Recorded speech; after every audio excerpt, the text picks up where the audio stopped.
Good morning बच्चों, good morning, good morning, good morning. अरे मेरा सिस्टम हैंग हो गया था एकदम से, पूरा का पूरा। May be multiple things. हाँ, आज मैं लेट हूँ। True true true. मैं लेट इसलिए हूँ क्योंकि मेरा सिस्टम हैंग हो गया था, मैं लॉग इन ही नहीं कर पा रही थी जहाँ से हम क्लास लेते हैं। पता नहीं क्या हो गया था, पूरा ऐसा हैंग हैंग हैंग सा दिख रहा था। हाँ। एक सेकंड रुको दो बच्चों, मैं 2 मिनट। अभी मैं तुम्हारी पीपीटी भी बना रही थी एनसीईआरटी की ना। Just give me a second. ओहो, इसका पासवर्ड भी अभी मांगेगा क्या?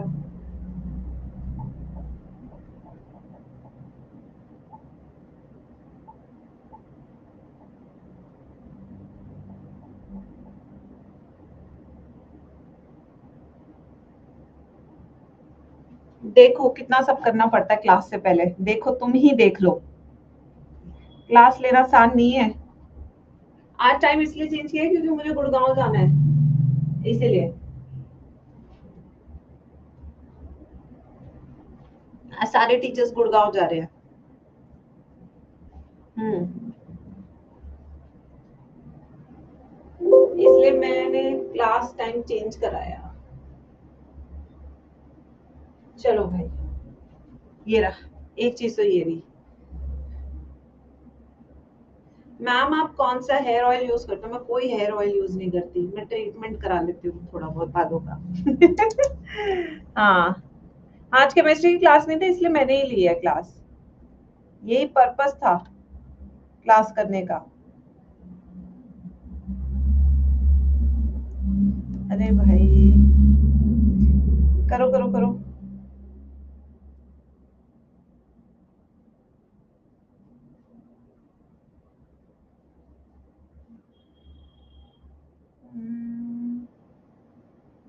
I'm finding out this. एक सेकंड बच्चों, मैं कुछ ढूंढ रही हूँ जो मुझे मिल नहीं रहा है।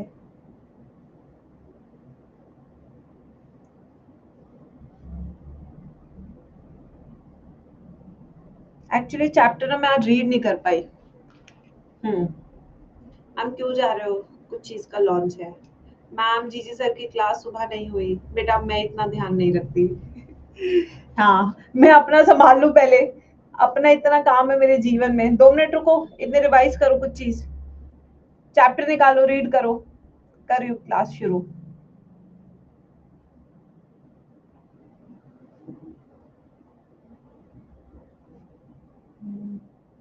यही होता है जिस दिन थोड़ा भी मैं ऐसे वैसे आ जाऊं ना, बस उसी दिन मेरी बाट लग जाती है। चलो। हाँ, आज को 4 बजे ही है। चले भाई, आप क्लास शुरू करते हैं, आप शुरू कर सकते हैं।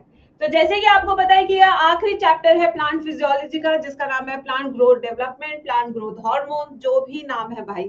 ठीक है, इसमें एनसीईआरटी पढ़ना उतना ही जरूरी है जितना तुम्हें अपने जीवन में ये जानना जरूरी है कि तुम्हारी शादी होगी या नहीं होगी। क्या तुम नीट क्रैक करके एक अच्छे गवर्नमेंट मेडिकल कॉलेज में पहुंचोगे या नहीं पहुंचोगे। इस चैप्टर की NCERT is the most important, क्योंकि डायरेक्ट क्वेश्चंस आपको सिर्फ और सिर्फ एनसीईआरटी से ही मिलेंगे। चाहे आप कहीं से भी कितने बड़े टीचर से पढ़ लो, कितना ही अमेजिंग पढ़ लो, कितनी ही पीएचडी कर लो, सवाल तो एनसीईआरटी से ही बनेगा। ठीक है। यस मैम, 3 घंटे की क्लास लो। ये चैप्टर बेटा मैं 1.5 घंटे से ज्यादा मैं बता रही हूँ, मैं क्लास नहीं ले पाऊंगी। ये चीज मैं तुम्हें बता रही हूँ अभी से ही। There are certain chapters in entire biology like this chapter. ठीक है, there is one more chapter class 12th का है, इकोलॉजी, जहां पे मैं ही मर जाती हूँ, मेरे अंदर का मोटिवेशन मर जाता है। यार ऐसे थोड़ी है कि टीचर है तो उसे सब पसंद होगा। ऐसे नहीं होता बच्चों। मेरे भी लाइक्स है, मेरे भी डिसलाइक्स है। मुझे भी कोई चैप्टर अच्छा लगता है, मुझे भी कोई चैप्टर अच्छा नहीं लग सकता है। So this chapter is good, but this is very theoretical. और जहाँ थियोरी ज्यादा आती है वहां पे मेरा भी इंटरेस्ट थोड़ा सा ऐसा होता है कि चल ठीक है कर लेंगे। एंड जैसे रेस्पिरेशन, वहां साइकिल पढ़ाने में कब समय निकल जाता है ये तक नहीं पता चलता है ना।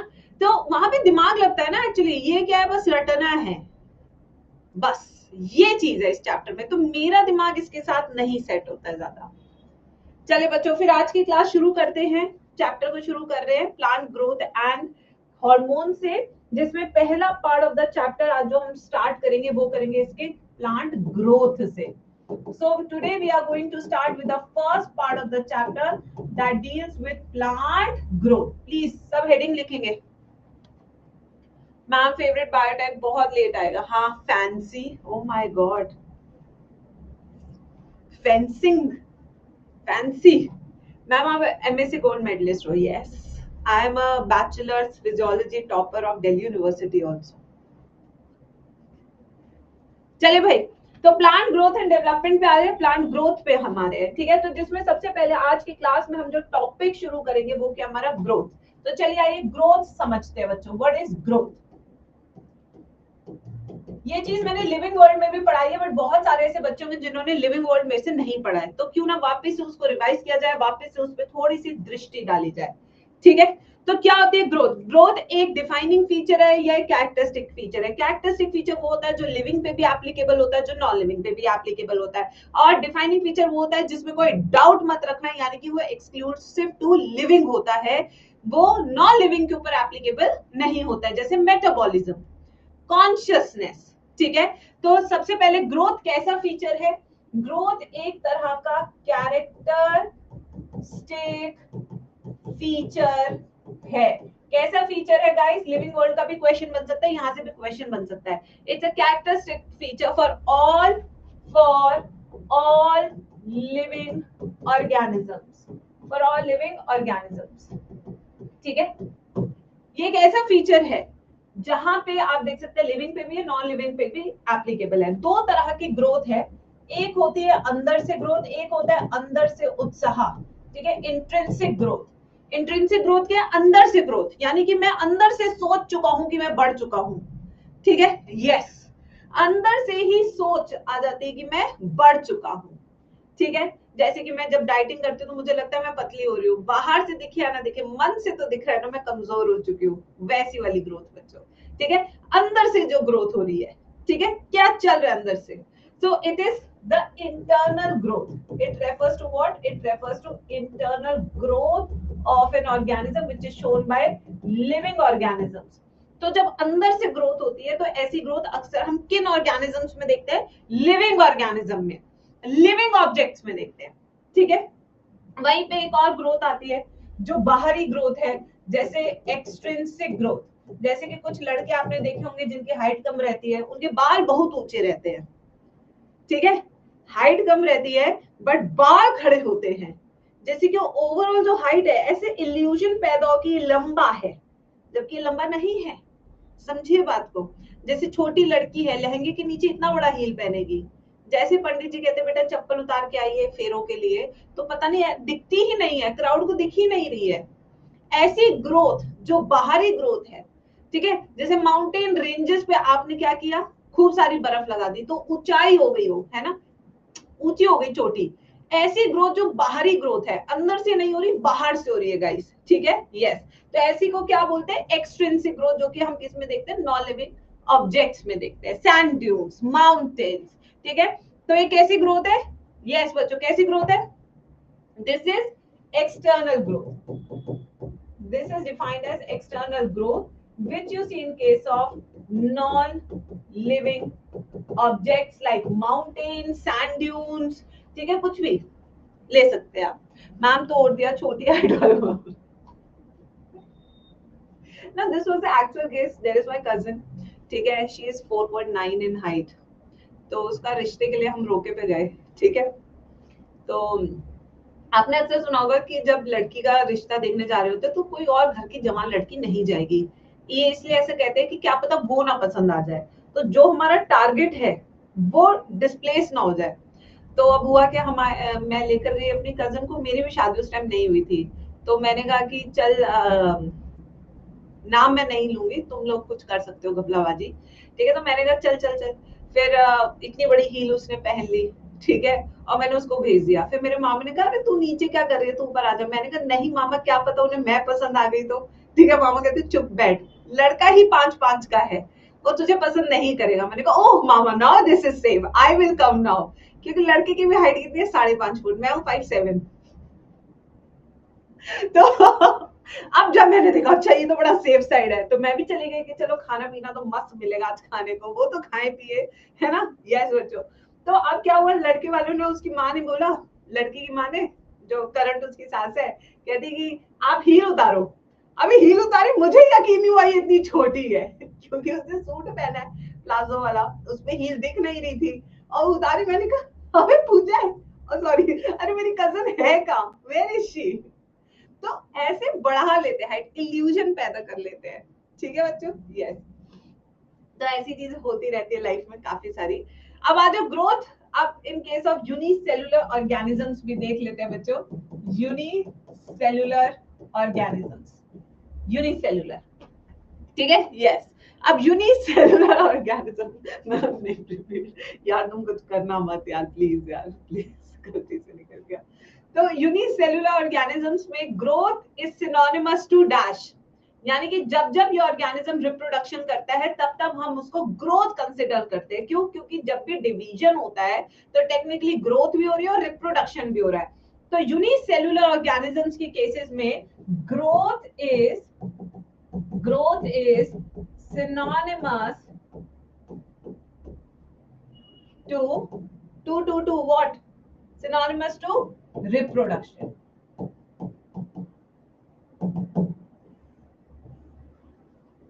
ठीक है बच्चों। अब आते हैं नेक्स्ट, यूनिसेल्युलर ऑर्गेनिजम्स को हम मॉर्टल कह सकते हैं या इमॉर्टल कह सकते हैं। क्या ये हमारी तरह मर सकते हैं या ये हमेशा मर रहते हैं? बच्चों बताओ जल्दी से, ये भी एक बहुत अच्छा क्वेश्चन बन सकता है। तो यूनिसेल्युलर ऑर्गेनिजम्स आर इमॉर्टल, यानी कि ये अमर हैं। इन्होंने भी देवरस पिया था। क्या पिया था? देवरस, अमृत जो निकला था ना, जब वो सांप को खींच रहे थे, एक तरफ राक्षस लोग एक तरफ देवता लोग, है ना। तो पहले तो हलाहल निकला था, फिर उसके बाद अमृत निकला था। यस, समुद्र मंथन। Yes yes yes, very good boys girls दोनों ही। ठीक है, अब आते हैं नेक्स्ट, ग्रोथ के बारे में देखते हैं। ग्रोथ रिवर्सिबल होती है क्या? अगर मैं चाहूं छोटी हो सकती हूँ मैं, तन्वी, अगर तन्वी चाहे तो क्या वो इतने साइज की हो सकती है? No no. तो यानी कि इससे क्या पता लगता है, जितना ग्रोथ हो गई, बस ये वाली ग्रोथ इधर उधर कर सकते हैं हम। मैं तो कहती हूँ कि माई ग्रोथ इज परमानेंट। ठीक है, यस, कम होता ही नहीं, कितनी कोशिश कर लो। तो ये क्या है बच्चों, ग्रोथ क्या होती है हमारी? इरिवर्सिबल है। कैसी है? इरिवर्सिबल, यानी कि परमानेंट है। अब जो हाइट आ गई तो आ गई। Irreversible permanent change in the body. ठीक है, irreversible permanent change in the body is called as growth. Okay, अब यहाँ पे आते हैं टाइप्स ऑफ ग्रोथ। किस तरीके से ग्रोथ बढ़ सकती है और घट सकती है? हे श्रेयांश, शट अप। ओके, अच्छा, माइंड योर ओन बिजनेस। देखो जब लड़की डांटती है तो हमेशा इंग्लिश में डांटते हैं, याद रखना। ठीक है, तो अगर तुम्हें काउंटर करना है तो इंग्लिश सीखो पहले, क्योंकि लड़कियां अंग्रेजी वैसे बोले या ना बोले, जब गुस्सा आता है तो सिर्फ अंग्रेजी निकलती है। याद रखना बात। और जब तुम्हारी बीवी अंग्रेजी बोलने लगे तो समझ जाना गुस्से में आ चुकी है, क्योंकि नॉर्मल भाषा में वो नहीं बोलती अंग्रेजी। ठीक है, ये एक फैक्ट बता रहे, तुम्हें पारदर्शिता सिखा रही हूँ मैं, ये एक्सपीरियंस से बताती हूँ मैं तुम्हें ये सब बातें, कि इंग्लिश का मतलब अब माहौल बदल रहा है, भावनाएं बदल रही हैं, और अब तुम पिटा सकते हो इसके बाद। चलो चलो आ जाओ, कोई नहीं बेटा तन्वी, कोई नहीं। अब आ जाओ, अब यहाँ पे आते हैं, अगर हमें इनक ग्रोथ करनी है एक लिविंग ऑर्गेनिज्म में तो कैसे कैसे ग्रोथ कर सकते हैं? जल्दी बताओ चैट बॉक्स में, जल्दी बताओ। हम सेल का शेप बढ़ा सकते हैं, सेल का साइज बढ़ा सकते हैं, सेल का नंबर बढ़ा सकते हैं, सेल का प्रोटोप्लाज्मिक कंटेंट बढ़ा सकते हैं। ग्रोथ सिर्फ एक चीज से नहीं होती बेटा। हमें हमेशा लगता है कि अगर हम कमा अच्छा रहे, देखो करियर में भी ऐसा लोगों को लगता है कि हम कमा अच्छा रहे हैं या वो हमसे ज्यादा अच्छा कमा रहा है तो ये ग्रोथ है। Let me tell you, growth is not just financial growth, it is a overall growth. अगर आप लाइफ में अकेले हैं, आपके पास बहुत पैसे, क्या क्या करोगे उस पैसे का? करोगे क्या? जब तुम्हारे पास बच्चे नहीं है जो उस पैसे को उड़ा सके, जो तुम्हें ये बता सके मम्मी पापा आपने बहुत अच्छा काम किया जिंदगी में, who will give us the appreciation of earning so good? है ना बच्चों। तो growth is not only one parameter growth. भगवान कहते हैं कि ग्रोथ जो है ना बहुत सारे पैरामीटर्स पे होती है, जैसे कि हमारा सेल शेप बढ़ सकता है, सेल साइज बढ़ सकता है, सेल का प्रोटोप्लाज्म बढ़ सकता है, सेल का नंबर बढ़ सकता है। ये सारी चीजें जब बढ़ती हैं तो हम कहते हैं कि ग्रोथ हो रही है बच्चों। ठीक है, अब कुछ बच्चे मेरे से पूछते हैं मैम आखिर ये सारी चीजें बढ़ती कैसे है, ये बताओ ना। तो इसके लिए बेटा एक चीज आती है जो एक्सक्लूसिव टू लिविंग ऑर्गेनिज्म है, यानी कि अगर हमें ग्रोथ करनी है तो हमें क्या करना पड़ेगा, मेटाबॉलिज्म। क्या करना पड़ेगा, मेटाबॉलिज्म, क्योंकि मेटाबॉलिज्म होगा, रिएक्शन होगा, तभी आप ग्रोथ कर पाएंगे, वरना आप ग्रोथ नहीं कर पाएंगे। अब मेटाबॉलिज्म में अगर मुझे ग्रोथ करनी है तो एनाबॉलिज्म ज्यादा होगा या कैटाबॉलिज्म ज्यादा होगा, जल्दी बताओ चैट बॉक्स में, जल्दी बताओ सोच के चैट बॉक्स में। अगर मुझे ग्रोथ करनी है, अगर लंबाई में जाना है तो डिपोजिशन ऑफ कैल्शियम ज्यादा होगा या बोन ब्रेकनिंग ज्यादा होगी, बोन वीकनिंग ज्यादा होगी, क्या होगा, एनाबॉलिज्म ज्यादा होता है, कैटाबॉलिज्म कम होता है व्हेन यू आर ग्रोइंग, क्योंकि बॉडी भूखी होती है, बॉडी कहती है आने दो इसे आने दो, सारा बॉडी में इसको जमने दो। जितना दूध आप बचपन में पीते हैं उसका सारा कैल्शियम बॉडी जो है अपनी बोन्स बनाने में यूज कर लेती है। बट एक समय आता है 30 साल का, उसके बाद आपकी बॉडी नहीं जमाती है क्या कैल्शियम आपकी बॉडी के अंदर, तो उस टाइम पे दूध का इंटेक कम कर देना चाहिए। आप दूध को डाइजेस्ट नहीं कर पाते आफ्टर 30 इयर्स ऑफ एज। बहुत लोग पीते हैं, कहाँ उम्र पीते हैं, बट मैं वैसे बता रही हूँ कि उसके बाद बॉडी जो है एनाबॉलिज्म कम करती है, ग्रोथ पे कम ध्यान देती है, उस टाइम बॉडी का ध्यान होता है सिर्फ और सिर्फ एक चीज पे जिसका नाम है reproduction. The entire energy of the body is utilised for reproduction. ठीक है बच्चों, that is how the nature works, इसमें आप कुछ कर नहीं सकते। ठीक है, एक सेकेंड, एक आध को तो आजकल क्लास में उड़ाने में मुझे भी मजा आता है, पढ़ने ही नहीं देते बच्चों को। अब आएंगे टाइप्स ऑफ ग्रोथ पे, जल्दी से इसको लिख लो बेटा, इंट्रोडक्शन को जल्दी लिखिए सब, फिर टाइप्स ऑफ ग्रोथ पे चलेंगे।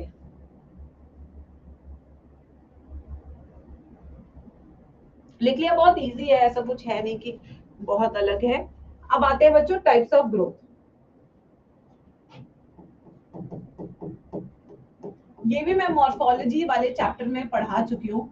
एक तरह से मैंने उस टाइम भी आपको बताया था कि बेटा ये चीजें आपको वापस आएगी इस वाले चैप्टर में, अगर जिन बच्चों ने मेरे साथ मॉर्फोलॉजी किया है तो। ठीक है, यस। अब आते हैं टाइप्स ऑफ ग्रोथ। तो दो तरह की ग्रोथ है बेटा हमारे पास, कौन कौन सी है बताइए सब चैट बॉक्स में। एक ग्रोथ है जो एनिमल्स में देखने को मिलती है जिसे हम कहते हैं डिटर्मिनेट ग्रोथ। क्या कहते हैं इसको, we call this as determinate growth. और दूसरी हमारी कौन सी बच्चों, इनडिटर्मिनेट। दूसरी कौन सी हमारी growth, which is called as indeterminate growth. Indeterminate, determinate कौन सी है जो हमें देखने को मिल रही है, मतलब फाइनाइट। कैसी ग्रोथ है, finite. This is also called as limited growth. This is also called as what, limited growth. यानी कि एक उम्र तक आपका ग्रोथ होगा, उसके बाद नहीं होगा। ठीक है, यस। एक सेकेंड गाइस, मैम ब्रेक कब से देंगी बेटा, शालिनी क्लासेस खुद अटेंड किया करो। ये गाइस तुम्हारे ना वो नहीं है आपके नोटिफिकेशंस कि आप कभी भी सवाल पूछ लेंगे क्लास में और ये सब आपको बताएंगे। जैसे वो लोग डेली क्लास में आते हैं ना इन्फॉर्मेशन के लिए, आपको भी डेली आना होता है। रानी नहीं है आप कहीं की, आपका नाम शालिनी है, शरानी नहीं है। ठीक है, चलिए अब आते हैं इनडिटर्मिनेट ग्रोथ पे। अगर इनडिटर्मिनेट ग्रोथ की बात करें तो ये कैसी ग्रोथ है बच्चों, अनलिमिटेड ग्रोथ है। कैसी ग्रोथ है ये, अनलिमिटेड, यानी कि जिंदगी भर जो है हमेशा ग्रोथ चलती रहेगी। ऐसी ग्रोथ को हम क्या कहते हैं, इनडेफिनेट ग्रोथ। इनडेफिनेट, ये भी वर्ड लिख सकते हैं। ठीक है, अब आते हैं एग्जांपल्स। एग्जांपल इसका क्या है, एनिमल्स। इसके एग्जांपल क्या बच्चों, एनिमल्स। और इनडिटर्मिनेट यानी कि जो हमेशा जिंदगी भर बढ़ते रहेंगे, उसका एग्जांपल क्या बच्चों, प्लांट्स। क्या इसका एग्जांपल बच्चों, प्लांट्स। यहां तक सब बच्चों को क्लियर हुआ। अब सवाल उठता है ऐसी क्या चीज है इनके पास कि ये जिंदगी भर बढ़ते रहेंगे, और ऐसी क्या चीज उनके पास नहीं है कि वो एक टाइम के बाद ग्रोथ करना रोक देते हैं। That is my question to you people. Very good fancy. क्या बात है फैंसी, आज बहुत बढ़िया बढ़िया जवाब दे रही है. तो plants why do they show indefinite growth? क्योंकि दे हैव मेरिस्टेमेटिक सेल्स. कौन से सेल्स हैं इनके पास? मेरिस्टेमेटिक सेल्स हैं. Meristematic cells are type of totipotent stem cells जो हमेशा डिवाइड करते हैं, इसलिए हमेशा इनमें क्या होती है? ग्रोथ होती है. ठीक है बच्चों. अब आते हैं यहाँ पे पैटर्न ऑफ ग्रोथ पे. Pattern of growth.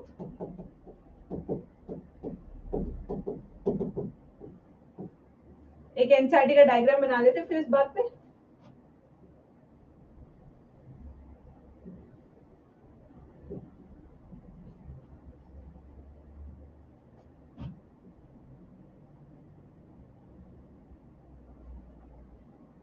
बहुत इजी चैप्टर है, बहुत ही इजी.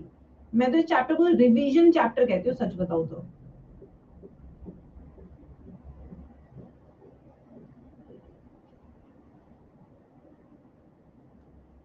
बनाइए डायग्राम. पूजा बेटा मेरिस्टेमेटिक सेल्स ना टोटीपोटेंट सेल्स होते हैं. टोटीपोटेंट सेल्स वो होते हैं जो हमेशा डिवाइड करते हैं लाइफ टाइम. जैसे आपके पास होते हैं लाइफ टाइम वैलिडिटी, ऐसे ही होता है लाइफ टाइम डिवाइडिंग कैपेसिटी.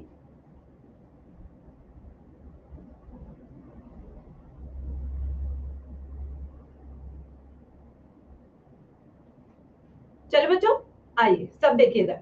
तो बेटा यहाँ पे दो तरह की ग्रोथ है. सब मैम के साथ बोलेंगे कितने टाइप की ग्रोथ प्लांट शो करता है. दो तरह की. एक होती है प्राइमरी ग्रोथ और एक होती है सेकेंडरी ग्रोथ. ठीक है. तो आज हम सबसे पहले बात करेंगे प्राइमरी ग्रोथ की, जिसमें हाइट ऑफ द प्लांट बढ़ेगी. तो प्राइमरी ग्रोथ में क्या इंक्रीज होता है? हाइट ऑफ द प्लांट या girth of the plant? Everybody repeat after me. आपको क्लास में ही याद हो जाएगा पूरा chapter. So primary growth is in length, height of the plant is increase. तो जब भी प्लांट आप देखेंगे लंबाई पे जाते हैं तो वो पतला हो जाता है. फिर उसके बाद वो एक सीजन लेता है जिसमें वो अपना गर्थ इंक्रीज करता है, जिससे उसे स्ट्रेंथ मिले.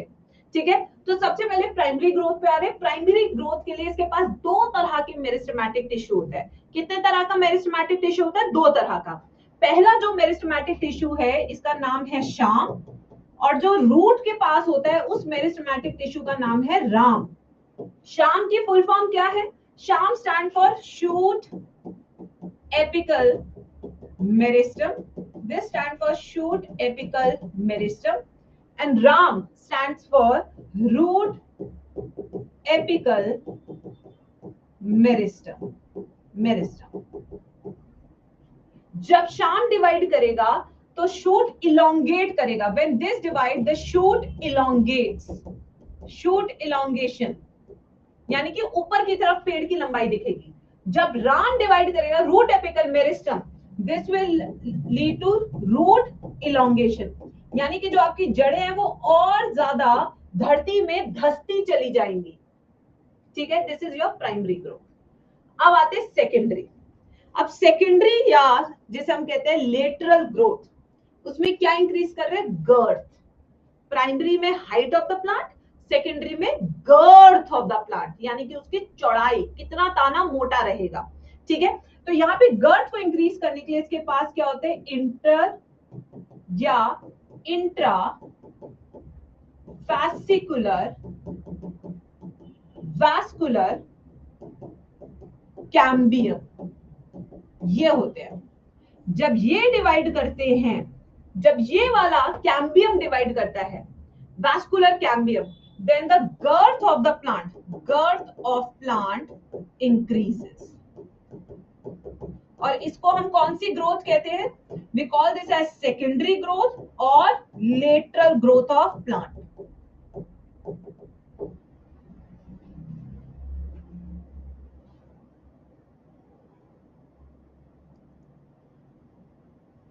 इसके बारे में अभी तो सिर्फ मैंने डायग्राम में समझा है. अभी इसके बारे में हम नोट्स लिखेंगे नेक्स्ट स्लाइड पे.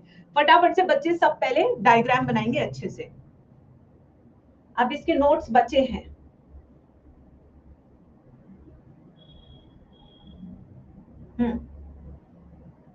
डन. बहुत इजी है. अब तो तुम्हारी स्पीड बन चुकी है, इतने सारे चैप्टर तुमने मेरे साथ कर लिए हैं. तो यहाँ पे ग्रोथ मतलब कि एक लिखेंगे हम, यहाँ पे लिख लो प्राइमरी ग्रोथ।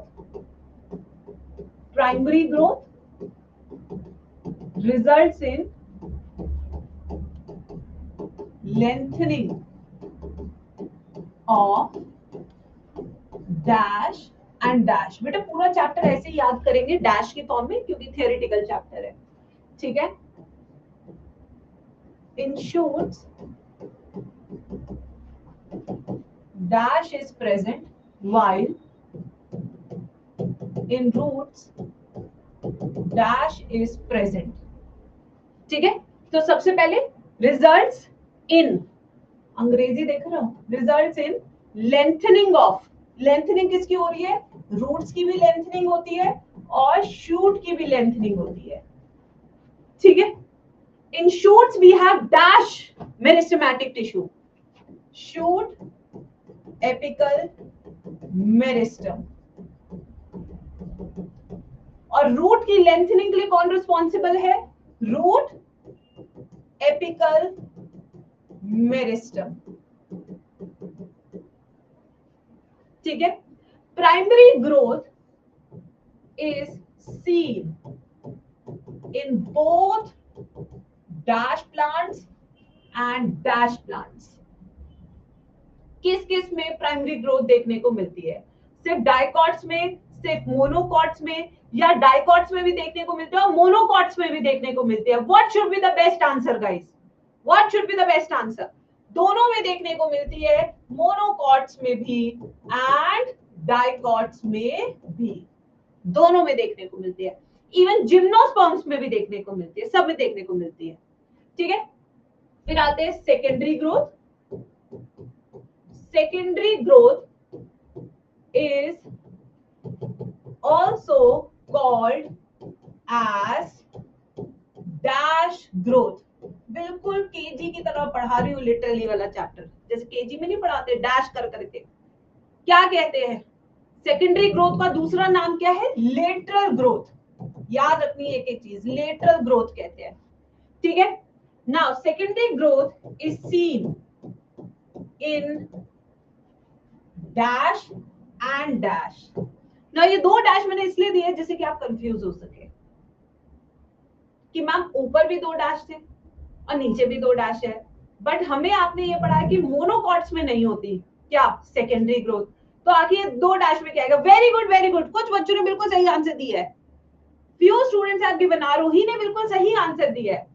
डाइकॉट्स में भी आपको सेकेंडरी ग्रोथ देखने को मिलती है and eight the same time आपको जिम्नोस्पर्म्स में भी सेकेंडरी ग्रोथ देखने को मिलती है।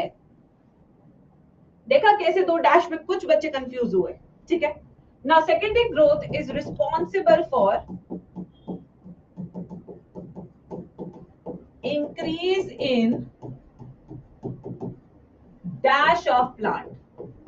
जब भी आपका सेकेंडरी मेरिस्टेमेटिक टिश्यू डिवाइड करेगा तो प्लांट का क्या बढ़ेगा? Girth of plant. क्या बढ़ेगा प्लांट का? गर्थ। इनके पास कौन सा कैम्बियम होता है? Secondary growth is done by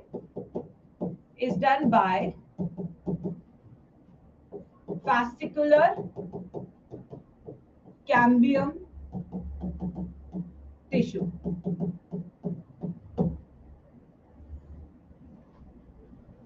ठीक है, ये वाला समझ में आया? Now, is the growth measurable? This is the next question which NCERT asked from us. This is the next topic. You can also say ये सारे जो मैं लिख पा रही हूँ यहाँ पे साइड में, ये सारे टॉपिक्स है इस चैप्टर के। Is growth measurable? क्या हम ग्रोथ को मेजर कर सकते हैं? आप अपनी लाइफ में सोच के बताइए बच्चों। बिल्कुल कर सकते हैं। जैसे कि आपके मार्क्स इंक्रीज हो रहे गर्मा मान से पढ़ने के बाद बायो में, आप कहेंगे यस मैम। कुछ बच्चे तो हम मुझसे यूट्यूब से पढ़ के ही 350 नंबर ले आते हैं, सोचिए, है ना बच्चों। तो growth is definitely measurable. Parameters अलग हो सकते हैं, ग्रोथ मापने के तरीके अलग हो सकते हैं, but yes we can measure the growth, ठीक है, तो यहाँ पे क्या आंसर लिखेंगे? Yes, growth can be measured but dash parameters are used. कौन से parameters? Different parameters are used, different parameters are used. कभी आप फाइनेंशियल ग्रोथ देखते हैं, कभी आप देखते हैं कौन कितने बच्चे पैदा कर रहा हो, तेरे 4 है, रुक अगले साल 5 आ रहा है, तो चिंता मत कर। Yes, different parameters. अब आते हैं कौन कौन से पैरामीटर्स है जो हमें एनसीईआरटी ने बताए हैं। ठीक है, तो पहला है हमारा increase in fresh weight and dry wait.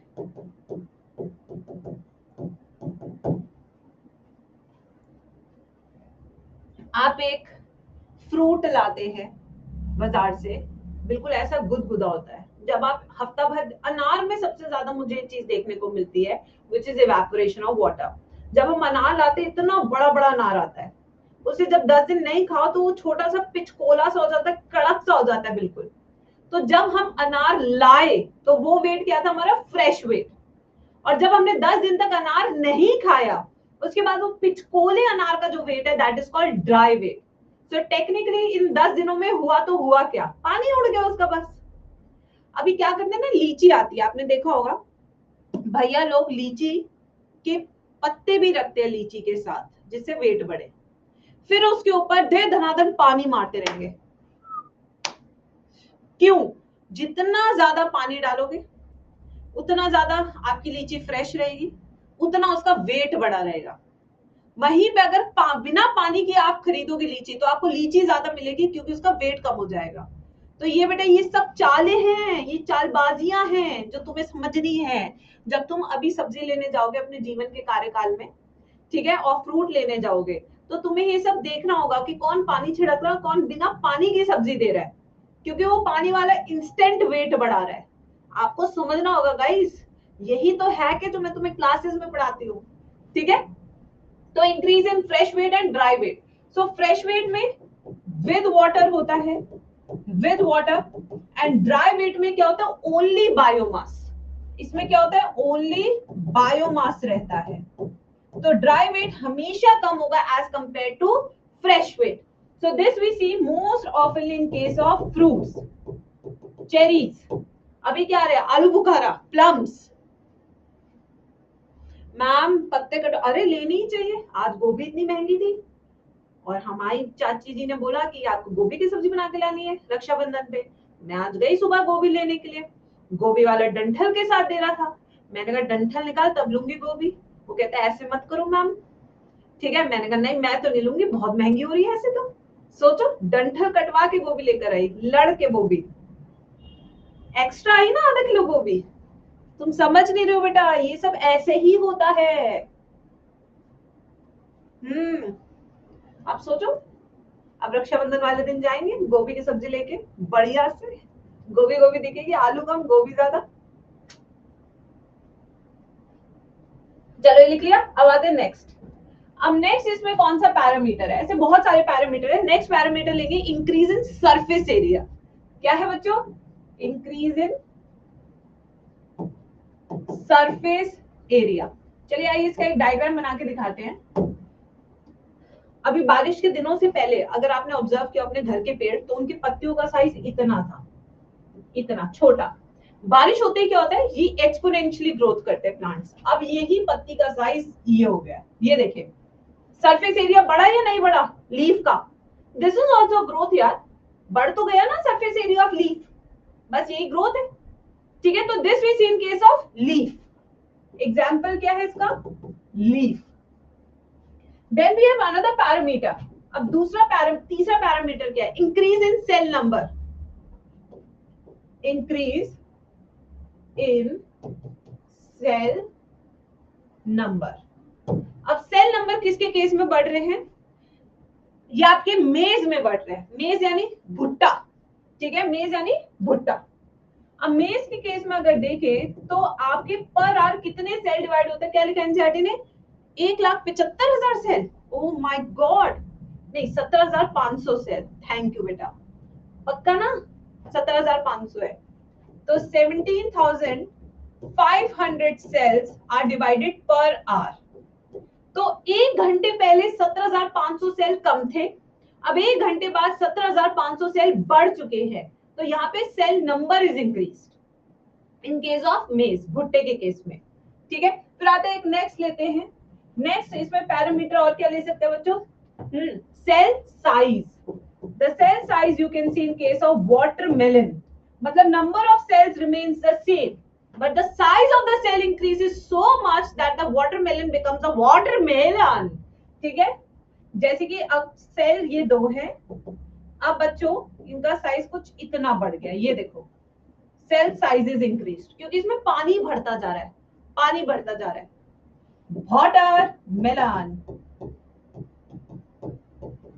Watermelon का कितना बढ़ता है? 3 लाख, हाँ बताओ बताओ, 3,50,000 सेल साइज इंक्रीज। बाप रे मेरे बच्चों, बाप रे, इतना बढ़ा दिया क्या सेल? ओ माय गॉड, बाप रे। यस, चलो आ जाओ। अब आते हैं इंक्रीज इन सेल वॉल्यूम। एक पैरामीटर क्या हो सकता है? इंक्रीज इन सेल वॉल्यूम, भारी हो गया सेल पहले से। ठीक है, और पैरामीटर क्या हो सकता है? Increase in length, increase in length. Increase in length हम किस में देख सकते हैं? पॉलन ट्यूब के केस में। We can see in case of shoot.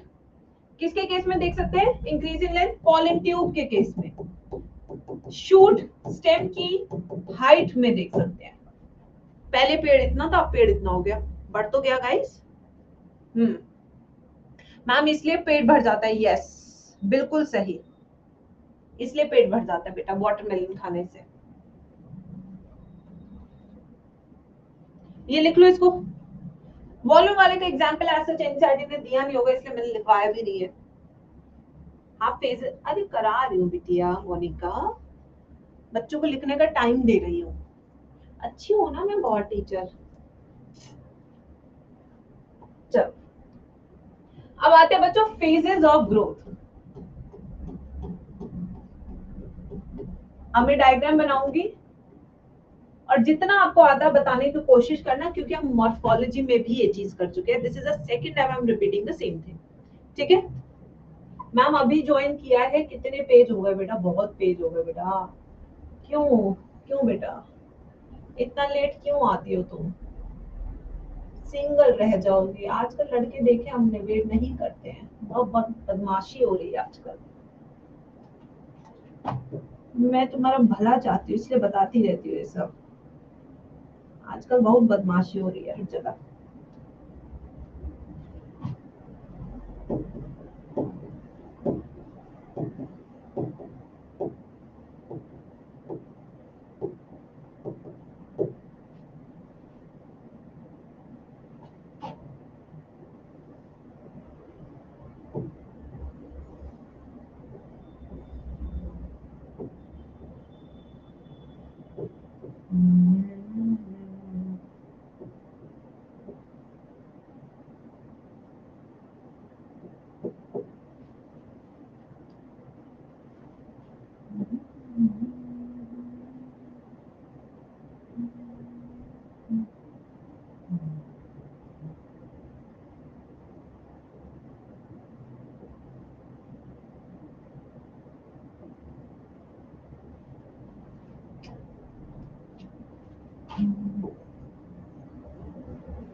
Okay guys, diagram बना लीजिए। ऐसा लग रहा है मैम मॉर्फो पढ़ा रही है। हाँ ये तो है।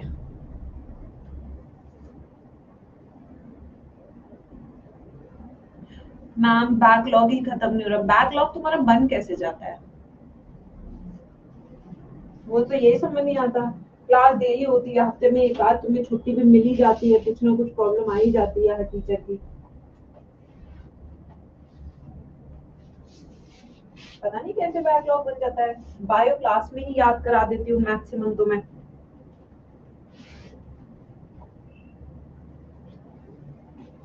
लेट ज्वाइन की थी, टेंशन मत लो फिर, अभी आगे का पढ़ो जितना पढ़ा रहे हम। चले भाई, अभी आ तो रहा है एक हफ्ते की छुट्टी मेरी, सैटरडे से शुरू हो जाएगी छुट्टी, तो करो, पढ़ो। चलिए अब आते बच्चों। Now can we start labelling? Will you help me guys now? So this is the first part. सबसे पहले this is called as base of root, this is base of root, this is apex of root. Base और apex पता होने चाहिए, क्योंकि base और apex के कौन से सेल से बनी होती है? इसका काम है प से प्रोटेक्शन, प से पैरेन्काइमा, ठीक है। प याद रखना है, पूरी बायो पारो पे ही है। सो ये पैरेन्काइमेटस होती है नेचर में। कैसी होती है? पैरेन्काइमेटस। और इसका मेन काम क्या होता है? प्रोटेक्शन होता है, टिप ऑफ रूट को बचाना, प्रोटेक्शन। वहीं पे ये टेरेस्ट्रियल प्लांट्स में पाई जाती है। किसमें? टेरेस्ट्रियल प्लांट्स में मिलती है root cap. But root pockets किस में मिलती है? एक्वेटिक प्लांट्स में, जैसे आपका हाइड्रिला हो गया, वाटर लिली हो गया, हाइसिंथ हो गया। एक्वेटिक प्लांट्स में आपको क्या मिलती है?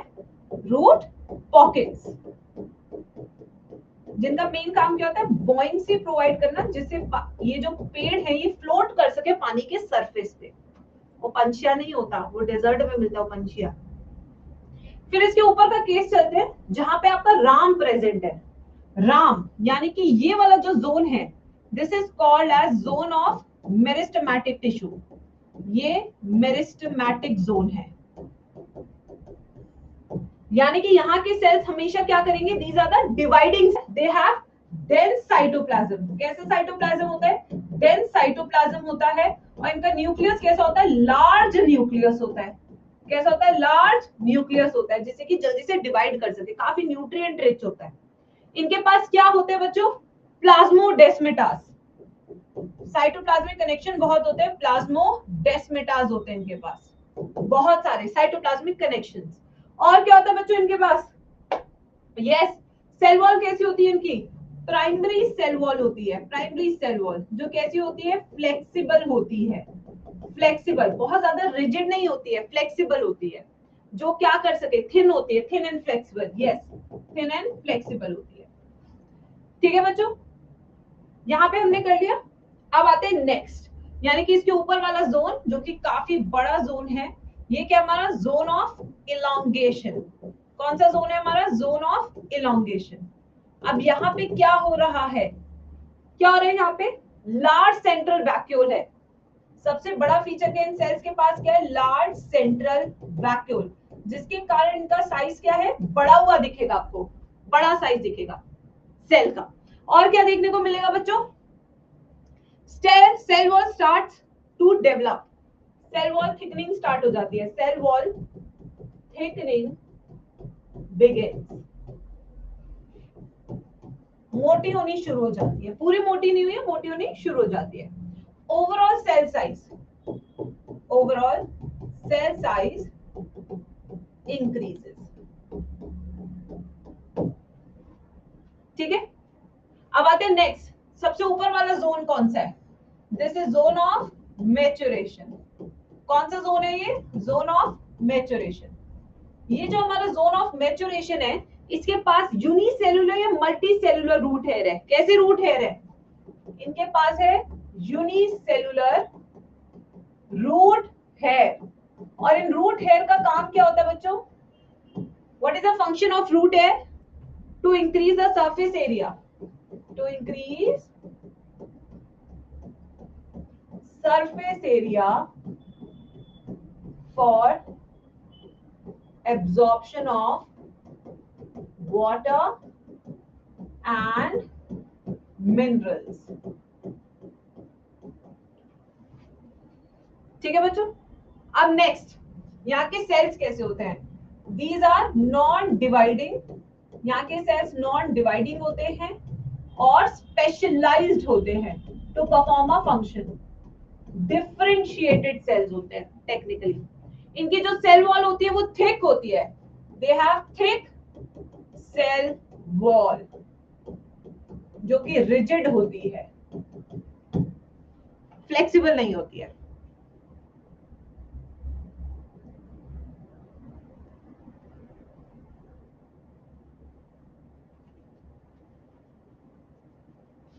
लिखिए इसको सब, फिर हम करेंगे ग्रोथ रेट।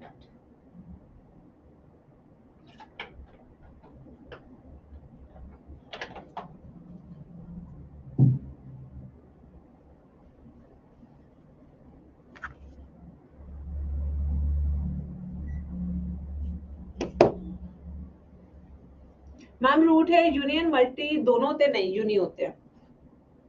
मल्टी या ट्राइकोम्स, ट्राइकोम्स कहाँ मिलते हैं? स्टेम पे।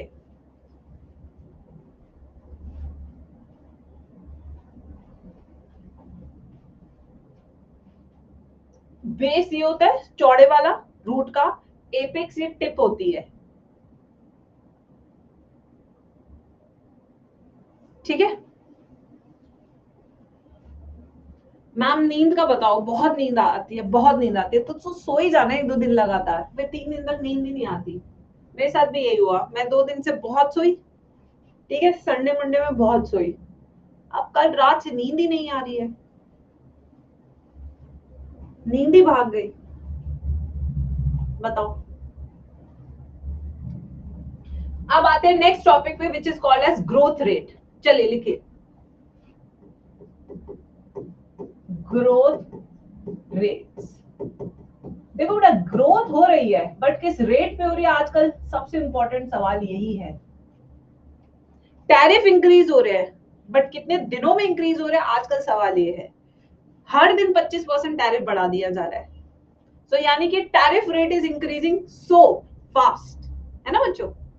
ऐसे नहीं कि एक दिन लग रहा है, हर दिन कुछ ना कुछ हो रहा है, कमाल।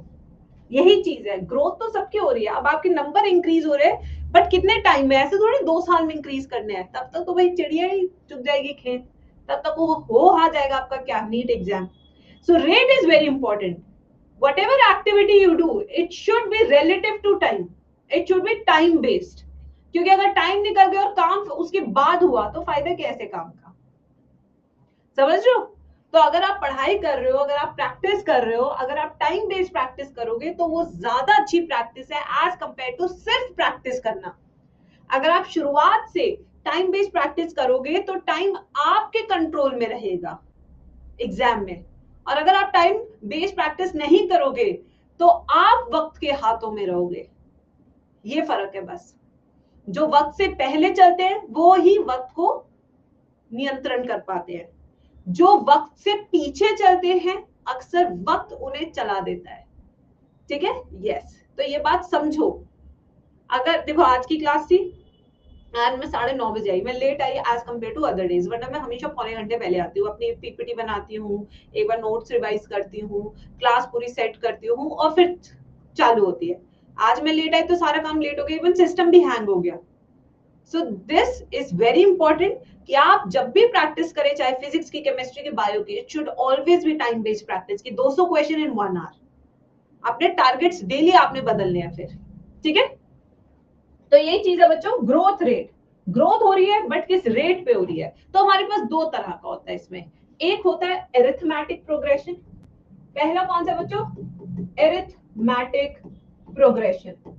ये है हमारा बिल्कुल धीरे धीरे वाला प्रोग्रेशन, हर साल यानी कि अप्रेजल होगा, ठीक है। जैसे मान लीजिए गौरी का एग्जाम्पल लेते हैं, गौरी की एक नौकरी लगी, उसकी एक हॉस्पिटल में नौकरी लगी एज अ डॉक्टर, ठीक है, और उसकी पगार है महीने भर की 40,000, इससे ज्यादा की लगती भी नहीं है, ठीक है। उसकी 40,000 की नौकरी लगी, उसने सोचा मैं इसी हॉस्पिटल में काम करूंगी। अगले साल उसकी तनख्वाह हो गई 60,000, फिर 60 से अगले साल हो गई उसकी 65,000, 65 के बाद उसकी 70, ठीक है। वहीं पे हमारी एक और बिटिया रानी थी जिसका नाम है आरोही।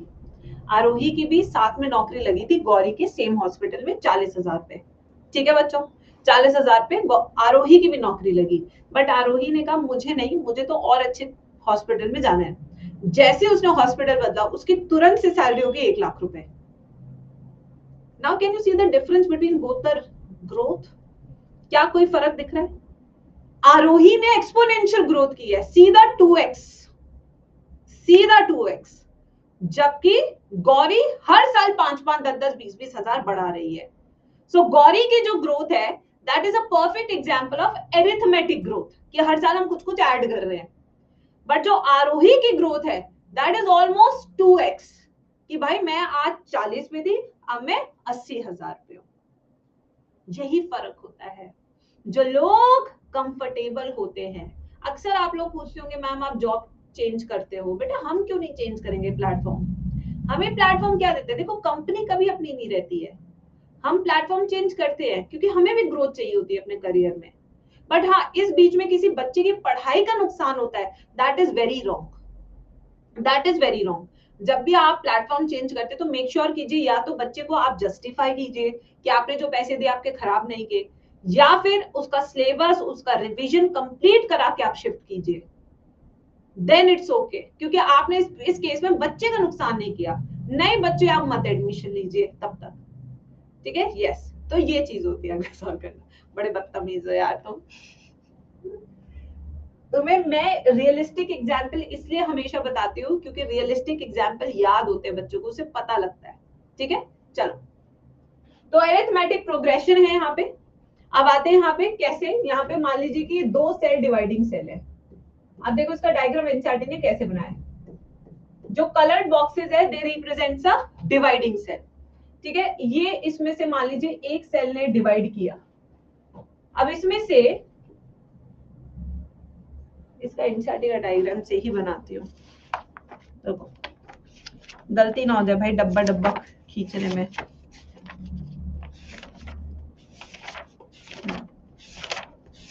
ये 3 डब्बे। चलो आ जाओ बच्चों, बनाओ भाई। एनसीईआरटी के डायग्राम सारे होने चाहिए कॉपी में। ये 3 से बनाए इसने 4 डब्बे, एक एक डब्बा इंक्रीज होगा ना, तभी तो अरिथमेटिक है। 4 से बनाएगा 5, 1 2 3 4 5, 5 से बनाएगा 6। अरिथमेटिक में 1 प्लस होता है, n+1 प्रोग्रेशन चल रहा है। 3 4 5 6, ये हमारा डिवाइडिंग सेल है। ये भी हमारे डिवाइडिंग, 2 ही डिवाइडिंग सेल रहेंगे, बाकी सब हमारे मैच्योर सेल्स हैं। ये देखो, देखिए ये देखो बच्चों, रियो हो गई बेकार की बातें शुरू। कॉन्सेप्ट समझाने पे ध्यान नहीं रहता, बेकार की बातों पे सारा ध्यान रहता है। सारे पंचायती करा लो, बस गॉसिप शुरू करने का टॉपिक होना चाहिए। आगे तो मैम हम खुद कर देंगे सब कुछ। देखिए इधर, तो यहाँ पे जो कलर्ड बॉक्सेस है, coloured boxes that represents a dividing cell. और ये जो नॉन कलर्ड बॉक्सेस है दीज आर नॉन डिवाइडिंग, यानी कि दीज आर मैच्योर सेल्स। तो number of mature cells are increasing after every division.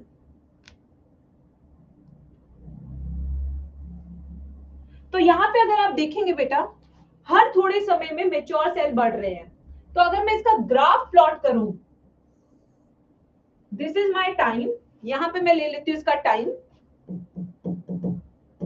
ठीक है, और यहां ले लेते हैं हाइट ऑफ द प्लांट। यहां हमने ले ली हाइट ऑफ प्लांट, ये हमारी हाइट ऑफ प्लांट। तो इन दोनों के बीच में कैसा रिलेशनशिप है? लीनियर। जैसे जैसे टाइम बढ़ रहा है वैसे वैसे ग्रोथ बढ़ रही है, बट एक्सपोनेंशियली की एकदम से ग्रोथ हो गई, no, here it is linear. ठीक है, तो यहां पे अगर इसका इस तरीके से बनाए A and B, तो ये ग्रोथ कैसी in case of arithmetic progression? Everybody in the chat section, how will you explain the growth? Is it exponential और लीनियर? कैसी ग्रोथ है? कांस्टेंट.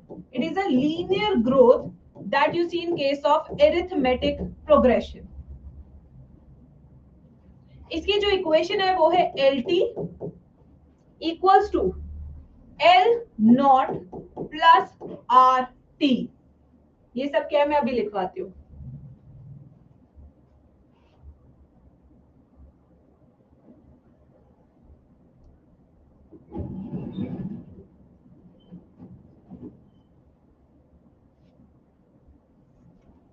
देख लेती हूँ मैं.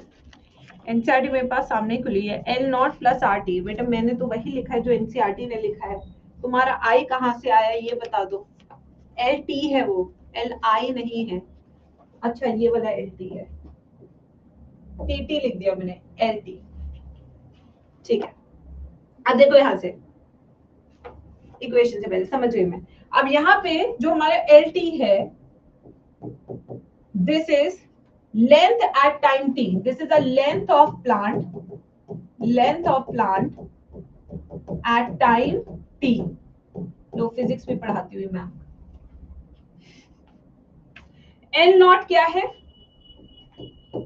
Length of plant initially at time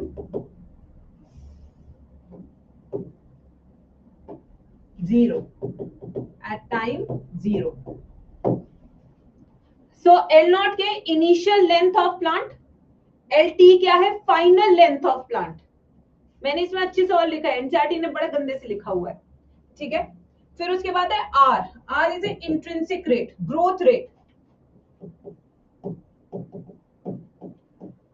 और इलांगेशन पर यूनिट टाइम. लिखिए कितना इलांगेट कर रहा है. तो यहाँ पे ग्रोथ स्लो होगी, कैसी होगी? फास्ट होगी.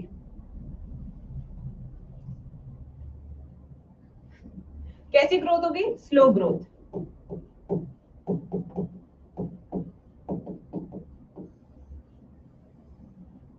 Slow growth.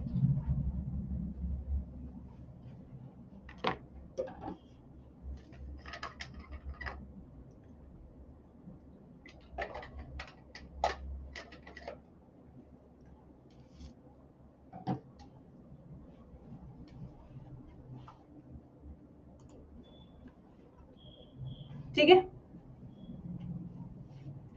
बेटा. टीसी मैम मोहाली से है, चंडीगढ़ के पास एक शहर है मोहाली. मैम वहां पे रहती है. मैम का असली गांव कैथल है, हरियाणा से है टेक्निकली मैम नेटिवली, बट आजकल वो जो उनका भी घर है वो मोहाली में है. देखिए बच्चों इसको, मैं दिल्ली से ही हूँ.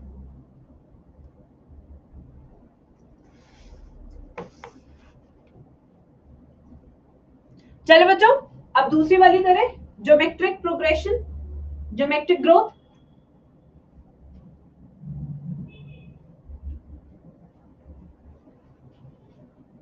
आइए अब आते हैं नेक्स्ट, ज्योमेट्रिक ग्रोथ. आइए पहले इसका डायग्राम बनाते हैं जो एनसीईआरटी ने दिया हुआ है. यहाँ पे मैच्योरेशन का टाइम नहीं मिलता है, यहाँ पे सिर्फ डिवीजन का काम हो रहा है. दे दनादन रिप्रोडक्शन, बच्चे बड़े ना बड़े हमें नहीं पता.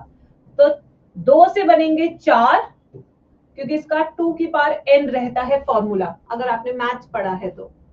ठीक है. और 4 से बनेगा 8. 1 2 3 4 5 6 7 8.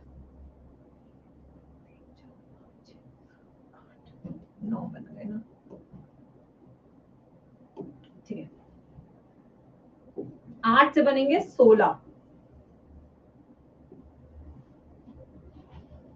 1 2 3 4 5 6 7 8 9 10 11 12 13 14 15.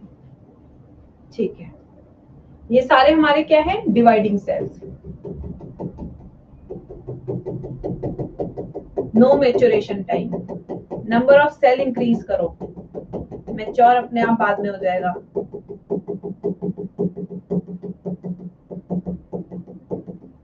yes.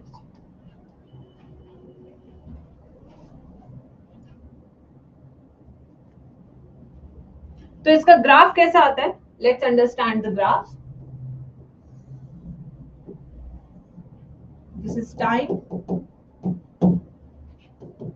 height of plant, और इसका ग्राफ जो एनसीईआरटी में सिग्मॉइड शेप बना होगा, ये पहला वाला है हमारा लैग फेज, लॉग फेज या एक्सपोनेंशियल फेज, एंड ये हमारा stationary phase.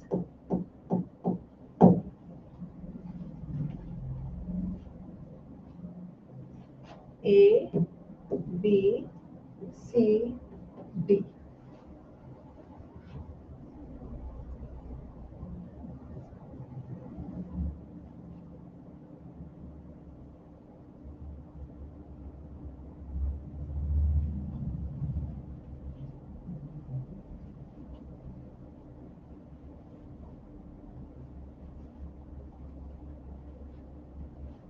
So in this case, this diagram represents all our dividing cells, which shows exponential growth. क्योंकि इन्होंने रुकना तो सीखा ही नहीं है गाइस, इन्होंने सिर्फ डिवाइड करना सीखा है लाइफ में। इसके 3 फेजेस है, जैसे आप देख सकते हैं। लीनियर, वो होते हैं ना, कुछ लोग ऐसे भागते हैं फिर रुक जाते हैं, उसके केस में वो हमेशा बढ़ता जा रहा है। बट ये एकदम से भागा फिर रुक गया, जैसे रैबिट था रेस में, एकदम से भागता था फिर रुक जाता था, कंसिस्टेंट नहीं था।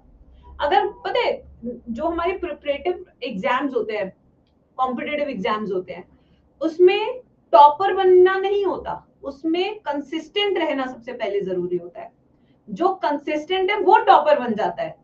बट कितने बच्चे ऐसे होते हैं जो क्लास 10th और 12th के टॉपर होते हैं, बट उन्हें लगता है कि वो नीट भी टॉप कर लेंगे। नहीं, toppers don't crack competitive exams, it is a consistency which makes them a topper in the competitive exam. ये बहुत जरूरी है, ठीक है बच्चों। So nobody is a topper in competitive exam. Consistency makes you a topper in the competitive exam. इस बात पे गौर फरमाना, कितने ही बच्चे होते हैं जो टॉपर होते हैं, बट उन्हें लगता है कि अच्छा मैं तो 10th में इतना 9.8 सीजीपीए है, 10 सीजीपीए है, मैं तो मेडिकल के लिए बना हूं भाई। औकात समझ में आ जाती है पहले एग्जाम में। फिर अगर क्लास 12th के भी टॉपर है 95%, औकात समझ में आ जाती है जब आप नीट की तैयारी करने बैठे हो 11 12 दोनों साथ में। उन्हें लगता है कि हमें तो सब आता है, बट नहीं, जो डेली 10 घंटे पढ़ेगा, मन लगा के पढ़ेगा, कोचिंग करेगा, अपनी क्वेश्चन प्रैक्टिस करेगा, उसका 100% नीट निकलेगा, उसका कोई नीट एग्जाम नहीं रोक सकता, चाहे पेपर कितना टफ आ जाए, कितना ही हल्का पेपर आ जाए। ठीक है बच्चों, सो consistency makes topper, toppers don't become topper in competitive exam. तो यहाँ पे यही चीज मैं आपको बता रही हूँ, ये कंसिस्टेंट नहीं है, ये जोशीला टाइप ऑफ क्या है, डिवीजन है। तो यहाँ पे अगर देखें ए टू बी, हमारा कौन सा फेज चल रहा है, लैग फेज। कौन सा फेज है, लैग फेज। लैग फेज वो है जब ये प्रिपरेशन के लिए क्या कर रहा है, तैयारी कर रहा है। ठीक है, इस टाइम पे क्या हो रहा है, प्रिपरेशन फॉर डिवीजन हो रहा है, प्रिपरेशन फॉर डिवीजन।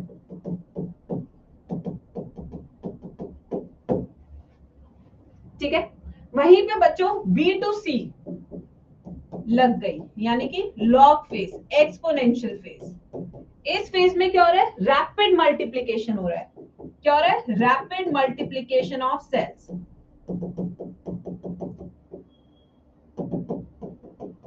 बट कोई मुझे बता सकता है भाई ऐसा क्या है इस फेज में कि रैपिड मल्टीप्लिकेशन हो रहा है? The sources are unlimited.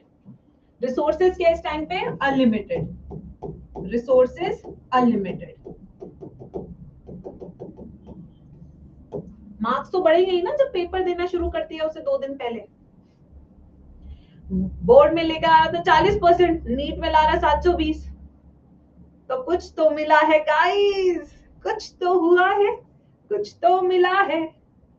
ठीक है, अब ये लॉग फेज है। उसके बाद कौन सा फेज है बच्चों? C and D phase, which is stationary phase.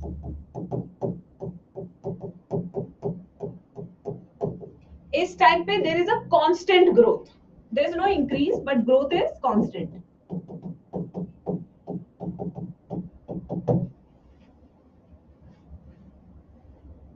अब इसकी इक्वेशन अगर हम देखें मैथमेटिकली, अगर हम ज्योमेट्रिक प्रोग्रेशन को देखें जो कि नीट का पीवाईक्यू था 2 साल पहले का, mathematically this is a PYQ alert, ये था 2022 का। डब्ल्यू टी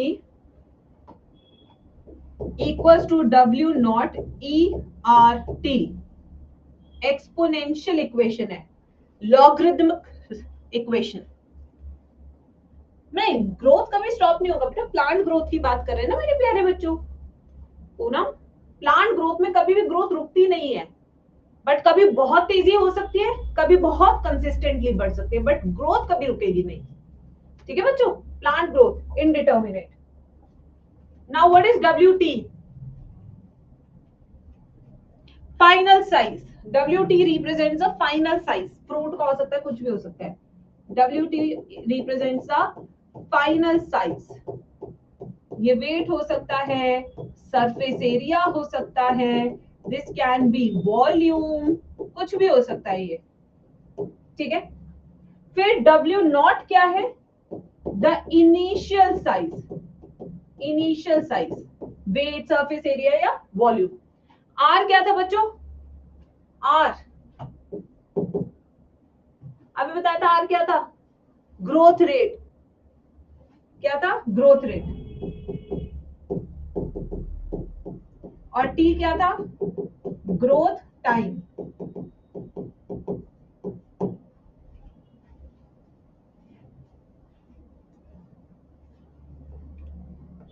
ई क्या है? Base of natural log. E क्या है? ये भी लिख देती हूँ, equals to base of natural log.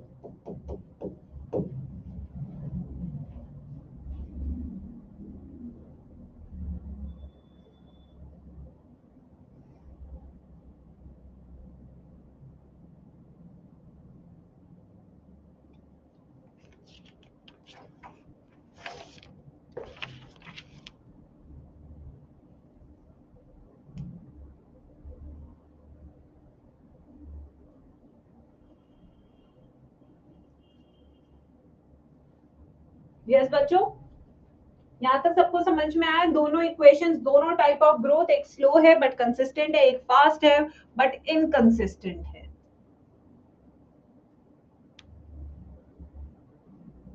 बेटा कोई मुझे बता सकता है दिल्ली के यहाँ कितने स्टूडेंट्स हैं who live nearby Karol Bagh, मतलब they can travel till Karol बाग?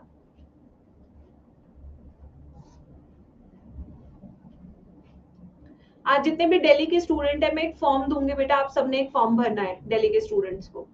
ठीक है, या मैं कल क्लास में शेयर करूंगी। I have planned some activity. अब बाकी बच्चे कहेंगे मैम हमारा क्या होगा? बेटा मैं क्या करूं? एक्चुअली आई प्लान्ड एक्टिविटी, महीने में एक दिन मैं अभी इन बच्चों को बुलाऊंगी। I am buying some space for you guys near my home. ठीक है, एंड इस साल मैंने सोचा है कि मैं बच्चों को बुला के अपने सामने थोड़ी बहुत प्रैक्टिस कराऊंगी। The same sheets will be given in the groups, online groups for practice. Yes, जो बच्चे दिल्ली के नहीं हैं उनको ग्रुप्स पे दी जाएगी, और जो बच्चे दिल्ली के उन्हें महीने में एक दिन मैं बुलाऊंगी, संडे को, जिस दिन आपका टेस्ट नहीं रहेगा बैच में, उस दिन आप मेरे साथ प्रैक्टिस करेंगे। नहीं, डेली आना बिल्कुल जरूरी नहीं है। तो उस दिन आप लोग बेटा ग्रुप, ग्रुप मतलब क्लास, ग्रुप मतलब class, there is no other group, I don't make other groups. ठीक है बच्चों, this activity will soon begin from maybe from December, but उससे पहले मुझे पता होना चाहिए कि मुझे सिटिंग स्पेस कितना बनाना है, इसलिए मैं आपसे आपका नंबर ले रही हूँ। कि सिटिंग स्पेस मुझे कितना रखना है, आप वहां पे आके फिर पढ़ भी पाएंगे. If you want to come and study there, you can do that also. ठीक है. So I am buying some space. Hopefully भगवान की इच्छा हुई तो मुझे जल्दी मिल जाएगा. And I want to start this activity from the month of December. हाँ हाँ हाँ, आप आ सकते हैं. आप चाहे तो अपने किसी मासी वासी के घर भी रह सकते हैं बच्चों, 1-2 महीने के लिए. आप वहां से यहाँ पे ट्रैवल कर सकते हैं. मैं अपना स्टूडियो अंदर की साइड बनाऊंगी, बाहर की साइड में एक बहुत बड़ा बच्चों के लिए स्टडी एरिया टाइप बना रही हूँ, जहाँ पे बच्चे आके टेस्ट भी दे सकेंगे मेरे सामने, और बच्चे जो है वहीं पे अपने बाकी सब्जेक्ट भी पढ़ना चाहे तो पढ़ सकते हैं. इट्स सम छोटा सा एक लाइब्रेरी टाइप आप लोगों के लिए. बट हाँ, ऑफ कोर्स बदतमीजी नहीं. जो नालायक बच्चे हैं वो बिल्कुल ना आए जो बदतमीजी करें. I am very strict teacher, you know this. ठीक है. आप कभी भी आ सकते हैं. मैं आपको लोकेशन शेयर कर दूंगी वंस आई बाय. मैंने बोला हुआ है डीलर्स को कि मुझे अच्छी जगह चाहिए अपने बच्चों के लिए. तो मुझे ऐसा लगता है कि मेरे सामने पढ़ोगे तो शायद थोड़ा सीरियसली अच्छा रिजल्ट मुझे दे दोगे. ठीक है. कोई फीस नहीं है बेटा. Why would I take fees from you guys? Why? You are all students of Atta 24/7. Why would I ask fees from you guys? You have already paid the fees. So this is just an activity to generate good result from you guys. That's it. Nothing else. मैं तो पढ़ाती हूँ, मैं तो daily studio आती हूँ, but ये वाला स्टूडियो मेरा बहुत छोटा है. And I miss students. ठीक है. वो कई बार पूछते हैं मैम कहाँ है, आपसे मिलने. एंड बच्चों का हक भी है मेरे से मिलना, क्योंकि आप मेरे स्टूडेंट्स हैं. ठीक है. मैं whatever I will share the sheets with you guys. ठीक है. We can solve online. But December के बाद से जब सिलेबस कंप्लीट हो जाएगा तो be pretty serious about the result, because बहुत मेहनत होगी इस साल आप पे. ठीक है. आई विल मेक श्योर कि आपका रिवीजन बहुत अच्छे से हो. सिलेबस तो हम अच्छे से कर ही रहे हैं बच्चों, but at the same time जो मेजर रोल प्ले करता है, which is I think 50%, is your revision part as well. ठीक है. तो अगर किसी बच्चे को दिक्कत है, घर में पढ़ाई नहीं हो रही, उन्हें चाहिए कि ठीक है मैम के आसपास रहूंगा, थोड़ा सा शायद डर रहेगा इसलिए मैं पढ़ लूंगा, तो वो बच्चे भी आ सकते हैं. बट आपको अपना रजिस्ट्रेशन विद अड्डा 24/7 मुझे दिखाना होगा. This is not a free YT service. ये वाईटी स्टूडेंट्स के लिए बिल्कुल नहीं है. ये सिर्फ मेरे पेड स्टूडेंट्स के लिए है. ठीक है. आपको अपना अड्डा 24/7 का जो रिसिप्ट है बस वो दिखानी होगी फॉर रजिस्ट्रेशन. ऐसे किसी को नहीं आने दे सकते ना बच्चे. हाँ, हफ्ते महीने में एक बार आ जाओ. एक बार तो मैं बुलाऊंगी, बाकी आपका आना ना आना आपकी मर्जी है. आप बस हमें इन्फॉर्म कर दो कि हम आ जाएंगे. ठीक है. यस. मेरे आसपास कोई हॉस्टल नहीं है. It is complete residential colony. ठीक है. यस.